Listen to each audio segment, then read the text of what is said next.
Hey there, everybody. Welcome on day 2 in 5 days to becoming a postnatal fitness specialist. Today, we are going to be talking about finding the sweet spot for appropriate intensity for exercise postpartum. This is one of my absolute favorite topics to discuss, and one that I used to get tripped up on a lot, and I think, because I get these questions a lot from trainers, that other people are wondering too. So biggie question, how do we actually find that blend of rehabilitative and then challenging exercise postpartum, especially when our clients are coming back to us soon after pregnancy and we're progressing them right up from step 1 into all that fun exercise they want to do and love to do. My name is Jessie Mundell. I am a prenatal and postnatal exercise specialist. I coach pregnant women and moms in strength training exercise, and this is something that we talk about a lot.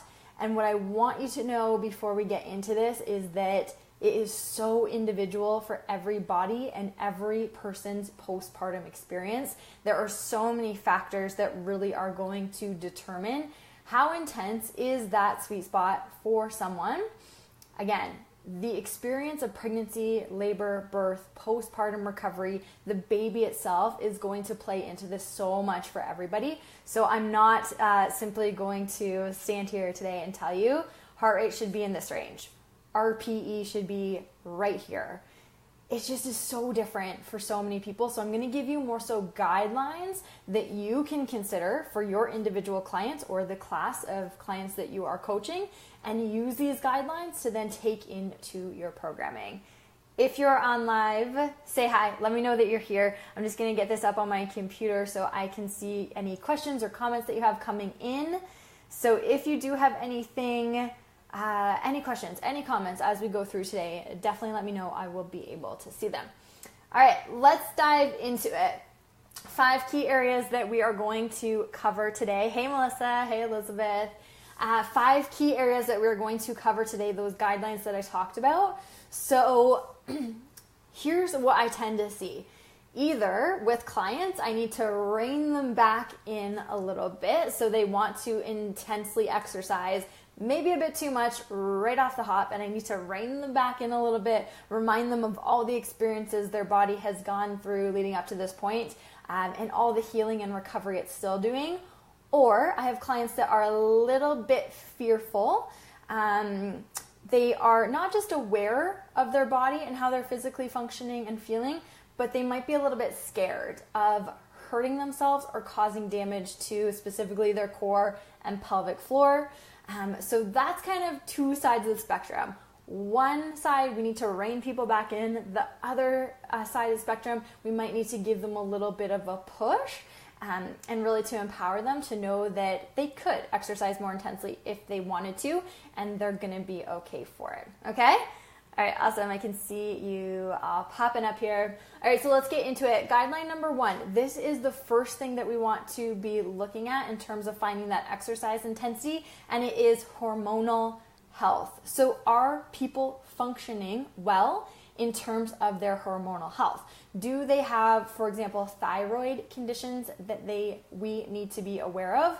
Are they aware of their thyroid conditions? So perhaps this is hypothyroidism, hyperthyroidism, maybe they have Hashimoto's. These are things that we want to know in terms of their exercise programming, because exercise intensity and this stress of the load that we're putting on them with exercise will impact these conditions. Someone to look at for more information specifically on this is my friend and colleague, Dr. Brooke Kalnick-Larson, absolute genius. I'll link her below if you're interested in more exercise programming and just health in general for women postpartum. So hormonal health, take a look at this. Definitely encourage your clients to get a full blood panel done, a full thyroid panel done. Not just TSH, we need to measure much more levels of thyroid health in depth. Okay, so that's number 1, hormonal function. Number 2, physical function. How are they actually physically functioning? How is the core and floor functioning? Is it optimal? Are we seeing what we talked about yesterday, that is pelvic floor dysfunction popping up, say incontinence, pelvic organ prolapse, pelvic pain?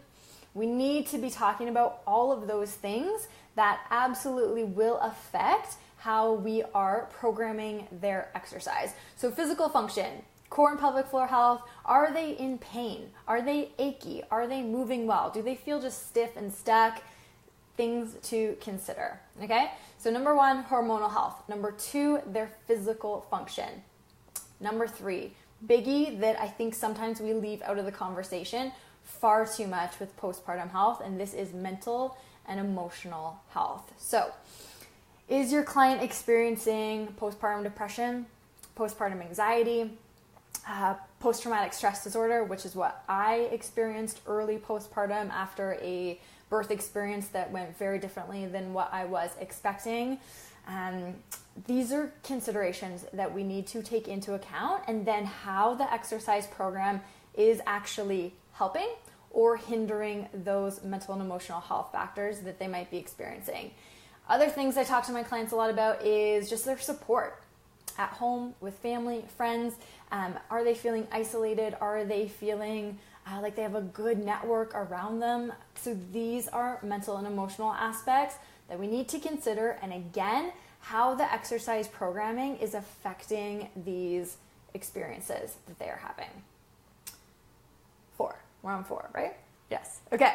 4, strength and fitness for life. So is their exercise program actually equipping them with the strength levels, body strength? I'm talking full body strength at this point, and with the fitness levels, the endurance to be able to parent, because it gets really physically challenging immediately and only continues to get more physically demanding, especially in this toddler stage right now. It can be quite physically demanding.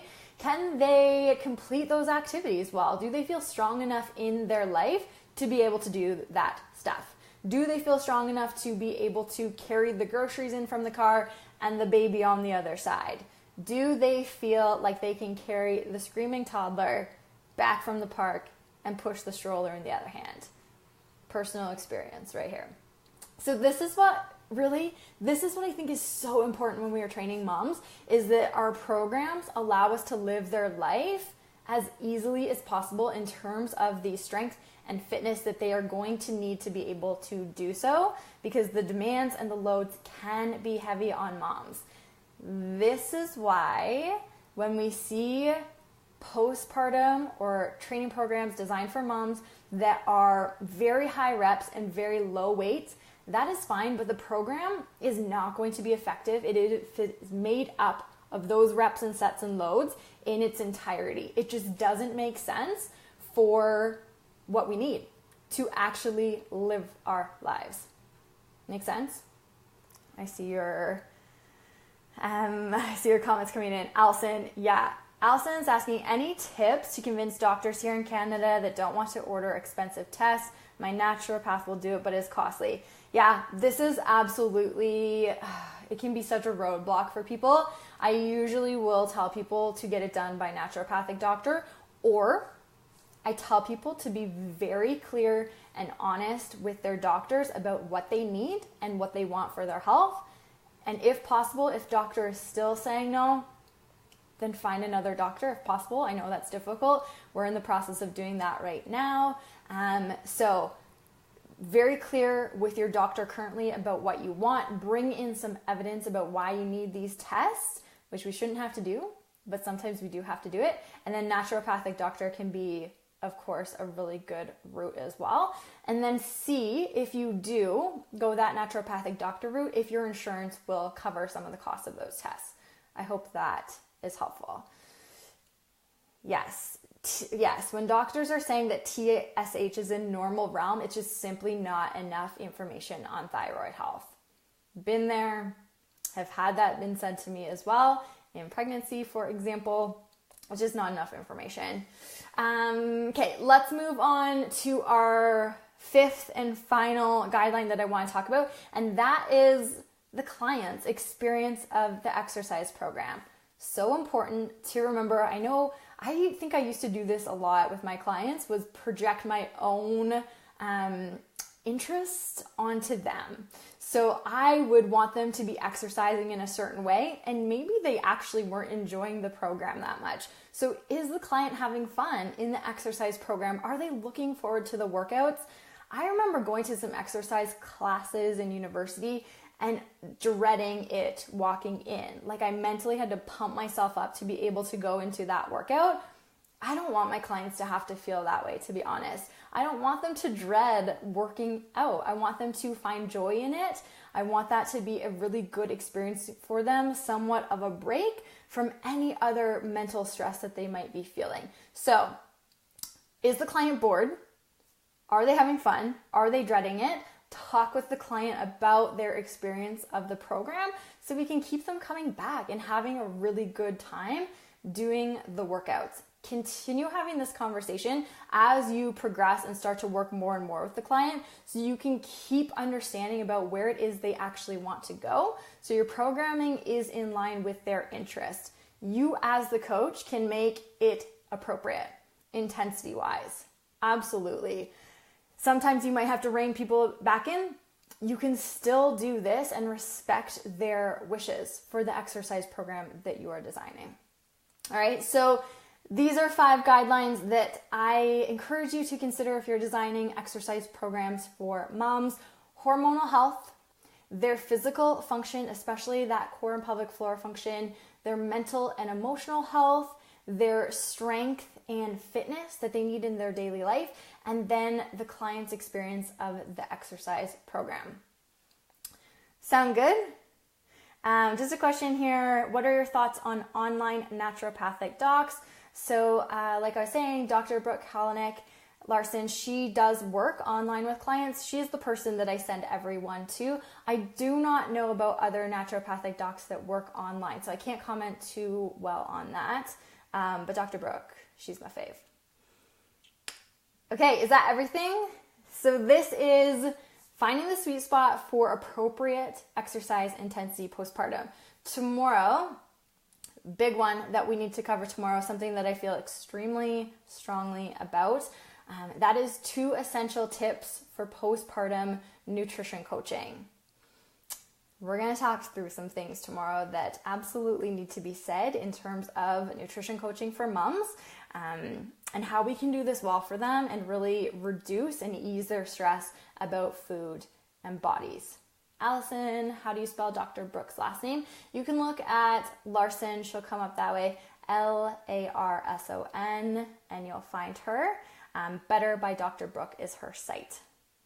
Any other questions on exercise intensity postpartum? Also, one more thing to mention, very possible to be able to keep the intensity appropriate for people, individual bodies, even if you're coaching classes with different people in those classes. Very possible to be able to do that. Start diving into these guidelines first, and then you can modify the exercise based on what they need. And one more question here. What documentation should ask from their doctors as coaches? The part Q doesn't go into hormonal balance, etc.